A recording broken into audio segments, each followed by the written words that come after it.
Hi students, நம்ம இன்னைக்கு new chapter பார்க்க போகிறோம். Unit number 21 health and diseases, page number 300 இருக்குது, பயாலஜி பார்ட். ஸோ இந்த சாப்டர் வந்து ஃபுல் அண்ட் ஃபுல் நம்மளோட ஹெல்த் கண்டிஷன், நமக்கு வரக்கூடிய டிசீசஸ் அதை பற்றி தான் இருக்கும். ஸோ இந்த லெசனில் என்னென்ன பார்க்க போகிறோம் அப்படின்னு சொல்லிட்டு லேர்னிங் ஆப்ஜெக்டிவ்ஸில் கொடுத்துருக்காங்க. ஃபர்ஸ்ட் அதில் பார்த்துடலாம். Types of abuses and associated behavioural changes. So அப்யூஸ்னால் எல்லாத்துக்கும் என்னென்னு தெரியும், அதோட டைப்ஸ் அண்ட் அது வந்துட்டு எப்படி நம்மளோட பிஹேவியரில் வந்துட்டு அசோசியேட் ஆகிருக்கும் அப்படின்னு பார்க்க போகிறோம். Next knowledge of prevention and protection from child sexual abuse. அதாவது வந்துட்டு சைல்டு செக்ஷுவல் அப்யூஸை வந்துட்டு எப்படி ப்ரிவென்ட் பண்ணலாம், எப்படி தடுக்கலாம், எப்படி வந்துட்டு பாதுகாக்கலாம் அப்படிங்கிற அந்த நாலேஜ் வந்துட்டு இந்த சாப்டரில் நம்ம கெயின் பண்ண போகிறோம். Causes of drug, tobacco and alcohol addiction and its affect on health. எதனால் வந்துட்டு இந்த ட்ரக்ஸ், டொபாக்கோ ஆல்கஹால் எல்லாத்துக்கும் வந்துட்டு எல்லோரும் அடிக்ட் ஆகிறாங்க, அதுக்கு என்னென்ன காசஸ், அதோட அப்படி அடிக்ட் ஆகும்போது அவங்களுக்கு ஹெல்த்தில் வந்துட்டு என்னென்ன எஃபெக்ட் இருக்கும் அப்படின்னு பார்க்குறோம். Analyse the possible refers to addiction. அதாவது வந்துட்டு எப்படி வந்துட்டு அதில் அடிக்ட் ஆகாமல் ஒருத்தவங்களை வந்துட்டு ப்ரிவென்ட் பண்ணலாம் அப்படிங்கிற அந்த மெஷர்ஸ் பார்க்க போகிறோம். Diseases and disorders associated with life style modification. So நம்ம லைஃப் ஸ்டைலை நம்ம மாடிஃபை பண்ணுறது மூலயமா, அதாவது நம்மளோட லைஃப் ஸ்டைல் முன்னே இருந்ததுக்கு நம்ம லைஃப் ஸ்டைல் வந்துட்டு நிறைய மாறிடுச்சு. ஸோ அப்படி ஒரு லைஃப் ஸ்டைல் மாடிஃபை ஆகும்போது அங்கே என்னென்ன டிசீஸ் வருது, என்னென்ன டிஸார்டர்ஸ் வருதுன்னு பார்க்குறோம். Compare the futures of type 1 and type 2 diabetes mellitus and relates the signs and symptoms. So type 1 and type 2 டயாபெட்டிஸ்னு ரெண்டு இருக்குது, டயபெட்டிக் மெல்டஸ். ஸோ அதை ரெண்டையும் கம்பேர் பண்ணி அதில் இருக்கக்கூடிய சிம்டம்ஸ், ரெண்டுத்துக்கும் இருக்கக்கூடிய சிம்டம்ஸை கம்பேர் பண்ணி பார்க்க போகிறோம். Cause and symptoms for obesity, heart disease, cancer and AIDS. So obesity, heart disease, cancer and AIDS இந்த நாளுக்கும் என்னென்ன காசஸ், எதனால் வருது, அப்படி வரும்போது அதோட சிம்டம்ஸ் என்னென்னு பார்க்குறோம். Suggest remedial measures for the prevention and control of these diseases and disorders. So இந்த obesity, heart disease, cancer, AIDS இந்த மூணும் வராமல் இருக்கிறதுக்கு ப்ரிவெண்ட் பண்ணுறக்கும் அதை கண்ட்ரோல் பண்ணக்கும் நம்ம என்னென்ன மெஷர்ஸ் எடுக்கணும்னு பார்க்குறோம். To create awareness among the individuals in the society to lead a healthy life. So சொசைட்டியில் இருக்கக்கூடிய பீப்புளுக்கு ஒரு அவேர்னஸை கொடுக்குறக்கு, எதுக்கு அப்படின்னா அவங்க ஹெல்த்தி லைஃப்பை லீட் பண்ணுறக்கு ஒரு அவேர்னஸை வந்துட்டு நம்ம க்ரியேட் பண்ணுறோம் இந்த சாப்டர் மூலமானு சொல்கிறாங்க. So these are the learning objectives. நம்ம இந்த சாப்டர் படித்து முடித்ததுக்கப்புறம், தெரிஞ்சுக்கிட்டதுக்கப்புறம் இந்த விஷயங்களை பற்றிலாம் நம்ம தெரிஞ்சுக்குவோம். So let's start the lesson. So page number 300, unit number 21 health and diseases. First introduction பாருங்கள். Abuses occur in a variety of forms and are deeply rooted in cultural, social and economic practices. So abuse அப்படிங்கிறது வந்துட்டு not only child abuse இல்லாட்டி sexual abuse, நிறைய abuses இருக்குது, அதிலே வெரைட்டிவாக இருக்கும். அது டீப்பாக எங்கே ரூட் ஆகிருக்கு அப்படின்னா நம்மளோட கல்ச்சுரல், நம்மளோட எக்கனாமி, நம்மளோட சோஷியல். ஸோ இதில் தான் வந்துட்டு ரொம்பவே டீப்பாக வந்துட்டு root ஆகிருக்குங்கிறாங்க. Solving this global problem, however, requires a much better understanding of its occurrence, causes and consequence with context to sexual and childhood abuse. This is followed by the substance abuse. So இது எல்லாத்தையும் நம்ம control பண்ணணும், இந்த ப்ராப்ளத்தை solve பண்ணணும் அப்படின்னா நம்ம முக்கியமாக அது எதனால் அக்கர் ஆகுது, அதுக்கான காசஸ் என்ன அப்படிங்கிறத நம்ம ஃபுல்லாக வந்துட்டு ஸ்டடி பண்ணணும். Are people leading healthier life in today's modern world than their generation did in the past? அதாவது என்ன கேட்குறாங்க, இப்போ இருக்கக்கூடிய பீப்புள்ஸ் வந்துட்டு ஒரு ஹெல்த்தி லைஃப்பை வந்துட்டு லீட் பண்ணுறாங்களா, அதாவது நம்மளோட பாஸ்ட், நம்மளோட ஜென்ரேஷன், நம்மளோட ஆன்சஸ்டர்ஸை கம்பேர் பண்ணும்போது இப்போ இருக்கக்கூடிய பீப்புள் வந்துட்டு ஒரு ஹெல்த்தி லைஃப்பை லீட் பண்ணுறாங்களா? கண்டிப்பாக இல்லை. For instance, smoking cigarettes, alcohol addiction, use of drugs, eating high fat and cholesterol rich diets, excessive intake of junk foods, reduced physical activity are some of the risk factors for illness and early death. So நமக்கு வரக்கூடிய டிசார்டர்ஸுக்கும் நம்ம இயர்லியாகவும் இப்போ சின்ன வயசுலேயே நிறைய பேர் இறந்துடுறாங்க. So அதுக்கெல்லாம் என்ன காரணம், அவங்க ஸ்மோக் பண்ணுறதுனால, அவங்க ஆல்கஹால் கன்சப்ஷன் பண்ணுறதுனால, அவங்க ட்ரக்ஸ் யூஸ் பண்ணுறதுனால, அதே மாதிரி ஜங்க் ஃபுட் அதிகமாக சாப்பிட்றதுனால அண்ட் அந்த ஃபிசிக்கல் எக்ஸசைஸ் வந்து அவங்க கரெக்டாக எடுத்துக்காதனால தான் இந்த இயர்லி டெத் வந்துட்டு நடக்குது அப்படிங்கிறாங்க. The role of behavior in health has been receiving increased attention in countries around the world. அதாவது வந்துட்டு நம்மளோட ஹெல்த்தை வந்துட்டு ஒரு கண்ட்ரியில் இருக்கக்கூடிய பீப்புளை வந்துட்டு ஒரு ஹெல்த் பிஹேவியர் நல்லா மெயின்டைன் பண்ணணும் அப்படிங்கிறது வந்துட்டு வேர்ல்டில் இருக்கக்கூடிய நிறைய கண்ட்ரிஸ் வந்துட்டு அதில் அட்டென்ஷனை காட்டுறாங்க. The health habits of the individuals and their behavior influence the development of chronic and fatal diseases such as diabetes, obesity, heart disease, cancer and AIDS. அதாவது வேர்ல்டு வைடில் ஹெல்த் ஹேபிட், அதாவது ஒரு இண்டிவிஜுவலோட ஹெல்த் ஹேபிட்டோ அவங்களோட பிஹேவியரும் தான் வந்துட்டு இந்த க்ரோனிக் டிசீஸ், அதாவது இந்த diabetes, obesity, heart disease, cancer, AIDS இதெல்லாம் வர்றதுக்கு காரணம் என்னென்னா ஒரு இண்டிவிஜுவலோட அவங்களோட பழக்க வழக்கங்களும் அவங்களோட பிஹேவியரும் தான் அப்படின்னு சொல்கிறாங்க. These conditions can be substantially reduced by adopting lifestyles that promote wellness and protect their health by taking nutritious diet, regular exercise and by avoiding drugs, alcohol and smoking.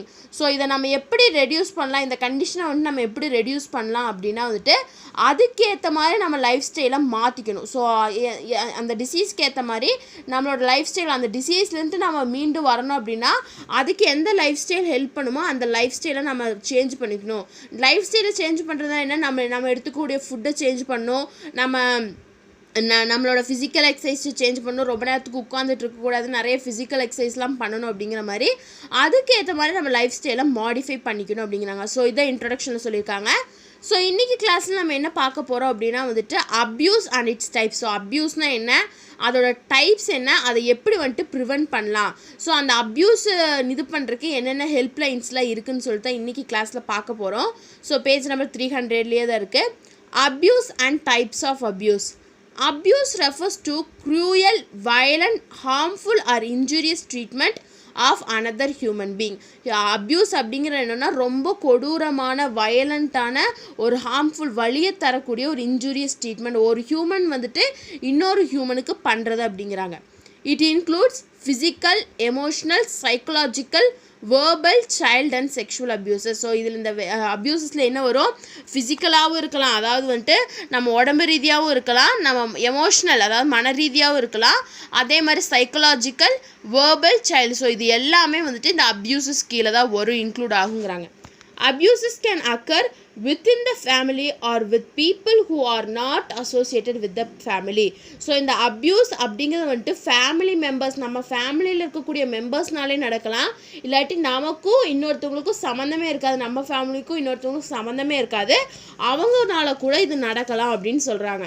So அப்யூஸ்னால் என்ன, abuse refers to cruel, violent, harmful or injurious treatment of another human being. ஒரு human வந்துட்டு இன்னொரு ஹியூமனுக்கு அந்த இது பண்ணுறத தான் என்ன சொல்கிறாங்கன்னா அப்யூஸ் அப்படிங்கிறாங்க. These days the use of drugs, alcohol and tobacco has been increasing, especially among teenagers and adolescents for adventure, excitement, curiosity and experimentation. So இப்போ இருக்கக்கூடிய காலகட்டங்களில் தீஸ் டேஸில் வந்துட்டு அந்த ட்ரக்ஸ் யூஸ் பண்ணுறது, ஆல்கஹால் யூஸ் பண்ணுறது, டொபாக்கோ கன்சப்ஷன் பண்ணுறது, இது எல்லாமே எஸ்பெஷலி யார்கிட்ட இருக்குது, டீனேஜர்ஸ் கிட்ட தான் இருக்குது. டீனேஜர்ஸ் கிட்டேயும் அடலசன்ஸ் கிட்டேயும் தான் இருக்குது. எதுக்காக அவங்க அப்படி பண்ணுறாங்கன்னா அவங்களுக்கு ஒரு எக்ஸைட்மெண்ட், இது பண்ணால் என்ன ஆயிரும், ஒரு க்யூரியாசிட்டியாக இருக்காங்க, அதாவது நம்ம லைஃப்பை வந்துட்டு ரொம்ப அட்வென்டீஷியஸாக மாற்றிக்கணும், ஒரு க்யூரியாசிட்டி, அதில் என்ன அப்படி இருக்கா நம்ம அதை தெரிஞ்சுக்கணும்னு சொல்லியே வந்துட்டு டீனேஜர்ஸும் இந்த அடலசன்ஸும் இதை பண்ணுறாங்க அப்படிங்கிறாங்க. Let's analyze some of the consequence of sexual and child abuse is prevention and protection. So இப்போ நம்ம என்ன பார்க்க போகிறோன்னா சைல்டு அண்ட் செக்ஷுவல் அப்யூஸ்னால் என்ன, ஸோ அதை எப்படி நம்ம ப்ரொடெக்ட் பண்ணலாம், அதுக்கு என்ன ப்ரிவென்ஷன் சொல்லிட்டு இன்றைக்கி இந்த நெக்ஸ்ட்டு பார்க்க போகிறோம். ஃபஸ்ட்டு பாருங்கள், child abuse. Child abuse constitutes all forms of physical or emotional ill treatment, sexual abuse, exploitation resulting in child ill health, survival and development. So child abuse அப்படிங்கிறது வந்துட்டு எல்லா ஃபார்ம், அதாவது இருக்கக்கூடிய எல்லா ஃபார்ம்ஸ் ஆஃப் ஃபிசிக்கலாகவும் இருக்கட்டும் இல்லாட்டி எமோஷ்னலாகவும் இருக்கட்டும், ஒரு குழந்தைய வந்துட்டு இல் ட்ரீட் பண்ணுறதை தான் என்ன சொல்கிறாங்கன்னா சைல்டு அப்யூஸ்ன்னு சொல்கிறாங்க. அதே மாதிரி அதான் சொல்கிறாங்க, அது என்ன எங்கே போய் அது முடியும், அதோட ரிசல்ட், சைல்டு அப்யூஸ் நடக்கிறது மூலிமா அதோட ரிசல்ட் எங்கே போய் முடிக்கும், அந்த குழந்தையோட ஹெல்த்தை பாதிக்கும், அந்த குழந்தையோட டெவலப்மெண்ட்டை பாதிக்கும், அந்த குழந்தை வந்துட்டு இங்கே இருக்கிறது அந்த சர்வைவ் ஆகிறதுக்கே அது ரொம்ப சேலஞ்சிங்காக இருக்குங்கிறாங்க. Physical abuse of a child is defined as those acts that cause physical harm such as threatening, beating, kicking and hitting the child. அதாவது வந்துட்டு ஃபிசிக்கல் அப்யூஸ், ஒரு சைல்டோட ஃபிசிக்கல் அப்யூஸை நம்ம எப்படி டிஃபைன் பண்ணுறாங்க அப்படின்னா தட் காஸ் ஃபிசிக்கல் ஹார்ம். அந்த குழந்தைக்கு வந்துட்டு ஃபிசிக்கலாக ஒரு ஹார்ம் என்னென்னா பயமுறுத்துறது, இல்லாட்டி அடிக்கிறது, குத்துறது, அந்த மாதிரி ஒரு குழந்தைய வந்துட்டு ஹார்ம் பண்ணுறாங்க, அப்யூஸ் பண்ணுறாங்கன்னா அப்படின்னா அதைத்தான் நம்ம என்னென்னு சொல்கிறோன்னா ஃபிசிக்கல் அப்யூஸ்ன்னு சொல்கிறாங்க. ஸோ சைல்டு அப்யூஸுங்கும் போது ஒரு குழந்தைக்கு ஒரு ஃபிசிக்கலாகவோ எமோஷனலாகவோ இல் ட்ரீட்மெண்ட் இருந்துச்சு அப்படின்னா அது எங்கே போய் முடியும் அப்படின்னா அந்த குழந்தை வந்துட்டு ஃபிசிக்கலாகவும் மென்டலாகவும் ஹெல்த் இஷ்யூஸை நிறையா பார்க்கும். அதே மாதிரி அதோட டெவலப்மெண்ட்டில் ப்ராப்ளம் வரும், அதோட சர்வைவல்லையும் கூட ப்ராப்ளம் வரலாம். ஸோ இதைத்தான் நம்ம என்ன சொல்கிறோம், சைல்டு அப்யூஸுங்கிறோம். ஸோ ஃபிசிக்கல் அப்யூஸ் அப்படிங்கிறது வந்துட்டு ஃபிசிக்கலாக நம்ம ஒரு குழந்தைக்கு வந்துட்டு ஹார்ம்னஸ், ஒரு ஹியூமன் வந்துட்டு இன்னொரு சைல்டுக்கு வந்துட்டு ஃபிசிக்கலாக ஹார்ம் கொடுக்கறது தான் வந்துட்டு என்ன சொல்கிறாங்கன்னா ஃபிசிக்கல் அப்யூஸ் அப்படிங்கிறாங்க. நெக்ஸ்ட்டு பாருங்கள், sexual abuse. Sexual harassment is a form of power and dominance of one person over another which can result in harmful consequence to the victim. அதாவது வந்துட்டு செக்ஷுவல் ஹராஸ்மெண்ட்டுங்கிறது வந்துட்டு ஒரு பவர் இல்லாட்டி டாமினன்ஸ், நான் தான் பெருசு நீ தான் பெருசு, ஒரு பர்சனுக்கு இன்னொருத்தரை கம்பேர் பண்ணும்போது நான் தான் பெருசு அப்படிங்கிற அந்த இதுதான் வந்துட்டு என்ன சொல்கிறாங்கன்னா செக்ஷுவல் ஹராஸ்மெண்ட் அப்படிங்கிறாங்க. which can result in the harmful consequence to the victim. So அதோட ரிசல்ட் என்னவா இருக்கும், ரொம்பவே ஹார்ம்ஃபுல்லாக இருக்கும். அதாவது அந்த இடத்துல இருக்கக்கூடிய ஒருத்தவங்களோட அதாவது வந்துட்டு ஒரு பர்சன் வந்துட்டு தான் பெருசு அப்படிங்கிறப்ப அந்த இடத்துல இன்னொரு பர்சனுக்கு வந்துட்டு ரொம்பவே அது வந்துட்டு ஹார்மாக இருக்குங்கிறாங்க. It refers to inappropriate or forced sexual contact. இது வந்துட்டு இப்படி இதை எப்படி ரெஃபர் பண்ணுறாங்கன்னா இன்அப்ராப்ரியேட், கரெக்டாக இல்லாமல் ஒரு ஃபோர்ஸ் பண்ண ஒரு செக்ஷுவல் கான்டாக்டாக இருக்கலாம் அப்படிங்கிறாங்க. adolescent girls and women encounter sexual harassment in different forms. So adolescent girls ஆகட்டும் உமன்ஸ் ஆகட்டும் அவங்க டிஃப்ரெண்ட் ஃபார்ம்ஸில் வந்துட்டு இந்த செக்ஷுவல் ஹராஸ்மெண்ட்டுக்கு வந்துட்டு தள்ளப்படுறாங்க. Sexual abuse is more common at work places. So sexual abuse அப்படிங்கிறது வந்துட்டு எங்கே ரொம்ப காமனாக இருக்குன்னா ஒர்க் பண்ணுற பிளேசஸில் வந்துட்டு காமனாக இருக்கும். Verbal remarks, comments, gestures and looks are the most common forms of abuse. This results in the psychological distress, physical illness and eating disorders in the affecting individuals. So இந்த மோஸ்ட் காமன் இந்த அப்யூஸுக்கு most common form என்னென்னா comment பண்ணுறது, gesture பண்ணுறது, அதே மாதிரி look பார்க்குறது, இது எல்லாமே வந்துட்டு இந்த அப்யூஸுக்கு ஒரு காமனான ஃபார்ம் தான். ஸோ இந்த அப்யூஸ் இதாகும்போது அதோட ரிசல்ட் எப்படி இருக்குன்னா அந்த உமன் இல்லாட்டி அந்த அடலசன்ட் கேர்ளுக்கு வந்துட்டு ஃபிசியாலஜிக்கல் சைக்கலாஜிக்கலாக ஸ்ட்ரெஸ் இருக்கலாம், அவங்களோட ஃபிசிக்கலாக வந்துட்டு அவங்க இல்னஸாக அவங்களுக்கு நல்லா குட்டாக ஃபீல் பண்ண மாட்டாங்க, அதே மாதிரி சாப்பிட்றத வந்துட்டு ஏதாச்சும் ப்ராப்ளம் இருக்கும். ஸோ அதான் சொல்கிறாங்க எந்த இண்டிவிஜுவல்ஸ் அஃபெக்ட் ஆகுறாங்களோ இந்த செக்ஷுவல் அப்யூஸ்னால அவங்களுக்கு இந்த ப்ராப்ளம்ஸ் வந்துட்டு இருக்கும் அப்படிங்கிறாங்க. நெக்ஸ்ட்டு பாருங்கள், child sexual abuse. Children are considered soft targets for the sexual abuse because they may not realize that they are being abused. So சில்ட்ரனை தான் வந்துட்டு ரொம்பவே ஒரு டார்கெட்டாக வந்துட்டு இவங்க வந்துட்டு கன்சிடர் பண்ணுறாங்க. ஏன் அப்படின்னா அவங்களுக்கே தெரியாது அவங்க வந்துட்டு அப்யூஸ் ஆகுறாங்க அப்படின்னு சொல்லிட்டு அவங்களுக்கே தெரியலை அப்படிங்கிறாங்க. Commonly, abusers are person well known to the child may even be living in the same locality. So அப்படிங்கிற அந்த காமனாக அந்த அப்யூசஸ் யாராக எந்த பர்சனாக இருப்பாங்கன்னா அதே லொக்காலிட்டி அவங்க இருக்கக்கூடிய பிளேஸில் இருக்கக்கூடிய ஒரு பர்சனாக தான் இருப்பாங்க. Abusers also bribe to lure children and take advantage of the child's இன்னசென்ஸாக. அதாவது லியூர்னா வந்துட்டு அட்ராக்ட் பண்ணுது. அப்யூசஸ் என்ன பண்ணுவாங்க, சாக்லேட்ஸோ டாய்ஸோ கொடுத்து அந்த குழந்தைகளை அட்ராக்ட் பண்ணிட்டு அதைவே அட்வான்டேஜஸாக எடுத்துப்பாங்க அப்படிங்கிறாங்க. Sexually abused children show symptoms of genital injury, abdominal pain, frequent urinary infection and behavioral problems. ஒரு சைல்டு வந்துட்டு செக்ஷுவலாக அப்யூஸ் ஆயிடுச்சு அப்படின்னா அந்த சில்ட்ரனுக்கு என்னென்ன சிம்டம்ஸ் இருக்குன்னா ஜெனிட்டல் இன்ஜுரி அதாவது இன்ஜுரி இருக்கும், நெக்ஸ்ட்டு அப்டாமினல் பெயின் வயிறு வலி இருக்கும், அதேமாதிரி ஃப்ரீக்வெண்ட் யூரின் இன்ஃபெக்ஷன் இருக்கும் அண்ட் பிஹேவியர் ப்ராப்ளம்ஸ் வந்துட்டு இருக்கும் அப்படிங்கிறாங்க. ஸோ இதான் வந்துட்டு சைல்டு செக்ஷுவல் அப்யூஸ். நெக்ஸ்ட்டு வந்துட்டு approaches for protection of a abused child. ஒரு சைல்டு வந்துட்டு அப்யூஸ் ஆயிடுச்சு அப்படின்னா அந்த சைல்டை ப்ரொடெக்ட் பண்ணுறதுக்கு சில அப்ரோச்சஸ் வந்துட்டு இருக்குது. அதுதான் என்னென்னு பார்க்குறோம். Measures adopted for monitoring and assessment of abused child who have undergone signs and symptoms of distress are child helpline. அதாவது வந்துட்டு நிறையா மெஷர்ஸை அடாப்ட் பண்ணியிருக்காங்க. எதுக்கு அப்படின்னா இந்த அப்யூஸ்டு சைல்டை வந்துட்டு மானிட்டர் பண்ணுறக்கும் அவங்கள அசஸ் பண்ணுறக்கும். அதில் ஃபஸ்ட்டு ஒன் தான் என்னென்னா சைல்டு ஹெல்ப்லைன் அப்படிங்கிறது. The child helpline provides a social worker who can assist the child by providing food, shelter and protection. So child ஹெல்ப்லைன்ங்கிறது வந்துட்டு ஒரு சோஷியல், அதாவது சமூகத்துக்காக இது பண்ணுவாங்க, ஹெல்ப் பண்ணுவாங்களா, அவங்க தான் சோஷியல் ஒர்க்கர். ஸோ அப்படி சோஷியல் ஒர்க்கர்ஸ் வந்து சைல்டு ஹெல்ப்லைன் இருப்பாங்க. அவங்க என்ன பண்ணுவாங்கன்னா இந்த அப்யூஸ்டு சைல்டு வந்துட்டு ப்ரொடெக்ட் பண்ணி அந்த சைல்டுக்கு தேவையான ஃபுட்டு, அந்த சைல்டுக்கு தேவையான ஷெல்டர், தங்கறதுக்கு இடம், சாப்பாடு, அதே மாதிரி அந்த சைல்டோட ப்ரொடெக்ஷனுக்கு வந்துட்டு அவங்க ஹெல்ப் பண்ணுவாங்க அப்படிங்கிறாங்க. ஸோ இதான் first one, child helpline. Next counselling the child, அதாவது அந்த சைல்டு வந்துட்டு சைக்கலாஜிக்கலாக ரொம்பவே அஃபெக்ட் ஆகிருக்கும். ஸோ அந்த அஃபெக்ட் ஆகிருக்கக்கூடிய சைல்டுக்கு வந்துட்டு கவுன்சிலிங் கொடுப்பாங்க. அதான் வந்துட்டு counselling the child. Psychologists and social workers should provide guidance, counseling and continuous support to the victim instead. So அந்த அஃபெக்ட் ஆகிருக்கக்கூடிய சைல்டுக்கு வந்துட்டு ஒரு கைடன்ஸ் கொடுத்து அவங்களை செல்ஃப் மோட்டிவேட் பண்ணுவாங்க அப்படின்னு சொல்கிறாங்க. அதான் வந்துட்டு கவுன்சிலிங் கொடுத்து அவங்க சைக்கலாஜிக்கலாக ஏற்பட்டிருக்க அந்த டிஸ்ட்ரெஸ்ஸை இது பண்ணிவிட்டு அவங்களுக்கு வந்துட்டு ஒரு செல்ஃப் மோட்டிவேஷனை வந்துட்டு தருவாங்க. அதான் வந்துட்டு counselling the child.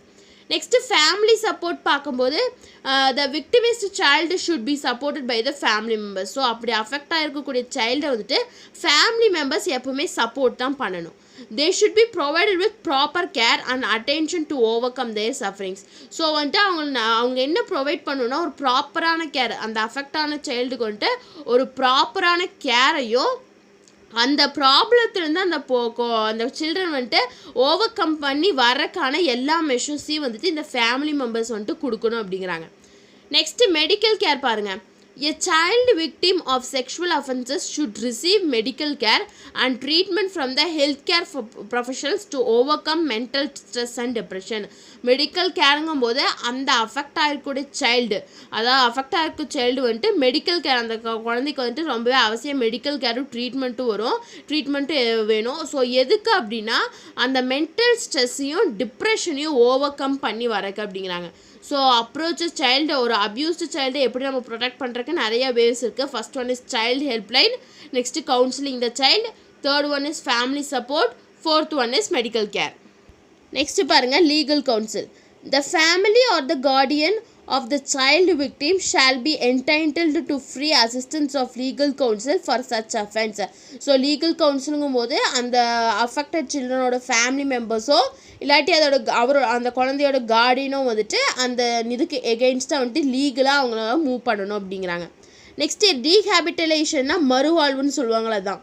Enrolling in schools and resuming their education is an important step towards rehabilitation of the child. So அந்த அஃபெக்ட் ஆகிருக்க சைல்டுக்கு வந்துட்டு ஒரு மறுவாழ்வுங்கிறது அப்படிங்கிறது முக்கியம். அந்த சைல்டு வந்துட்டு எந்த ஸ்கூலில் எந்த கிளாஸில் அது வந்துட்டு ஸ்டாப் பண்ணுச்சோ அதிலேருந்து அந்த குழந்தை வந்துட்டு மேலே படிக்கிறக்கும், எஜுகேஷன் அப்படிங்கிறது எல்லாத்துக்கும் ரொம்ப காமன் மட்டும் இல்லை, ரொம்பவே அவசியம் கூட. ஸோ அந்த குழந்தை வந்துட்டு அந்த ஸ்கூல்ஸை கண்டினியூ பண்ணி அதோட எஜுகேஷன் சைடில் வந்துட்டு நிறைய அச்சீவ்மெண்ட்ஸ் பண்ணணும் அப்படிங்கிறத வந்துட்டு இந்த ரீஹேபிலிட்டேஷன் சொல்கிறாங்க. It is essential that the child life is gradually returned to normal after the incidents of abuse. So அப்படி வந்து அந்த குழந்தை வந்துட்டு ஸ்கூலுக்கு போகும்போதோ காலேஜ் போகும்போதோ அதோட நார்மல் லைஃப், அந்த இன்சிடென்ட்ஸை மறந்து அதோட நார்மல் லைஃப்பை அது கிராஜுவலாக வந்துட்டு ரிட்டர்ன் ஆகும் அப்படிங்கிறாங்க. ஸோ அதான் வந்துட்டு rehabilitation. Next community based efforts. Conducting awareness campaign on child abuse and its prevention. So child அப்யூஸ்னால் என்ன, அதுக்கு வந்துட்டு ஒரு அவேர்னஸ் வந்துட்டு எல்லா ஈச் அண்ட் எவ்ரி ஏரியாஸை வந்துட்டு கொடுக்கணும். அதை எப்படி நம்ம ப்ரிவென்ட் பண்ணலான்னு சொல்லிட்டு அந்த ப்ரிவென்டிவ் மெஷர்ஸையும் கொடுக்கணுங்க. ஸோ அப்யூஸ் ஆன சைல்டுக்கு டிஃப்ரெண்ட் இது இருக்குது. First one is helpline, counselling the child, next வந்துட்டு family support, legal council, rehabilitation, community based effort. So இப்படி தான் வந்துட்டு அந்த அப்யூஸ்டு சைல்டை வந்துட்டு ப்ரொடெக்ட் பண்ணுவாங்க அப்படிங்கிறாங்க. நெக்ஸ்ட்டு பாருங்கள் prevention of child sexual abuse. எப்படி வந்துட்டு இதை வந்துட்டு நம்ம ப்ரிவென்ட் பண்ண முடியும்? The most important social policy proclaimed universally is the prevention of child abuse. அதாவது வந்துட்டு ரொம்ப இம்பார்ட்டண்ட்டாக ப்ரொக்ளைம் பண்ணது யூனிவர்சல், எல்லாத்துக்குமே ஒரு ப்ரொக்ளைம் பண்ண ஒரு இஷ்யூ என்ன அப்படின்னா இந்த சைல்டு அப்யூஸை வந்துட்டு நம்ம ப்ரிவென்ட் பண்ணணும் அப்படிங்கிறது தான். Taking steps to prevent childhood sexual abuse is parental and institutional responsibility. அதாவது வந்துட்டு இந்த சைல்டுஹுட் செக்ஷுவல் அப்யூஸை வந்துட்டு ப்ரிவென்ட் பண்ணுறது, இந்த ப்ரிவென்ட் பண்ணக்கூடிய எடுக்கக்கூடிய ஸ்டெப்ஸ் வந்துட்டு ரொம்பவே அது வந்துட்டு நம்மளோட ரெஸ்பான்சிபிலிட்டி அப்படிங்கிறாங்க. Instructions to be given by parents and teachers to the child are. அதாவது பேரண்ட்ஸும் டீச்சர்ஸும் அந்த சைல்டுக்கு வந்துட்டு என்னென்ன இன்ஸ்ட்ரக்ஷன்ஸை கொடுக்கணும் அப்படின்னா, Do not talk to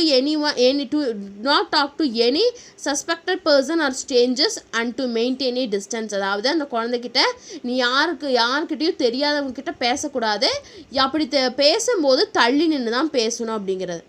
Not to be alone with unknown person, அதாவது தெரியாதவங்க கூட தனியாக இருக்கக்கூடாது. To be careful while traveling alone in a public and private transport. So public and private டிரான்ஸ்போர்ட்டில் ட்ராவல் பண்ணும்போது ரொம்பவே கேர்ஃபுல்லாக இருக்கணும். Not to receive money, toys, gifts or chocolates from known or unknown person to them without the knowledge of their parents. அதாவது வந்துட்டு பேரண்ட்ஸோட அனுமதி இல்லாமல் யார்கிட்ட இருந்தும் நம்ம மணியோ டாயோ கிஃப்ட்டோ இல்லை சாக்லேட்டோ வாங்கக்கூடாது, தெரிஞ்சவங்களாக இருந்தாலும் சரி தெரியாதவங்களாக இருந்தாலும் சரி.